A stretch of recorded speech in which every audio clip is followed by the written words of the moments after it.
नगर शहरातील काटवण खंडोबा रोड परिसरात काही युवकांना बिबट्याचं दर्शन झाल्यानं नागरिक भयभीत झालेत.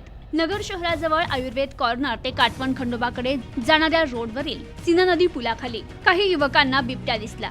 हे युवक सीना नदी पुलावर रात्री कचरा टाकण्यासाठी गेले असता त्यांना पुलाखाली बिबट्याचं दर्शन झालं. याबाबत त्यांनी तात्काळ वन विभागाला फोन करून माहिती देण्याचा प्रयत्न केला, मात्र त्यांचा संपर्क झाला नाही. या युवकांनी तात्काळ परिसरातील नागरिकांना याबाबत माहिती देत सावध केलं. त्यासाठी त्यांनी माहितीचे व्हिडिओ तयार करत सोशल मीडियावर व्हायरल केले. शहर परिसरात सर्वत्र या बिबट्याची माहिती पोहोचली. परिसरातील नागरिक रात्रभर भीतीच्या छायेखाली होते. तसेच नागरिकांनी बिबट्याबाबत अफवा पसरवू नये, तसेच अफवांवर विश्वास ठेवू नये. बिबट्या कुठे आढळल्यास किंवा कोणावर हल्ला केल्यास, काही जीवितहानी झाल्यास तात्काळ वन विभागाला कळवावं. जिथे बिबट्या दिसतो त्या परिसरात त्या काळात शक्यतो समूहाने बाहेर जावं.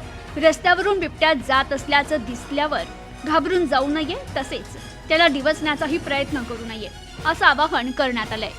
Bureau report, news today 24, Ahilyanagar.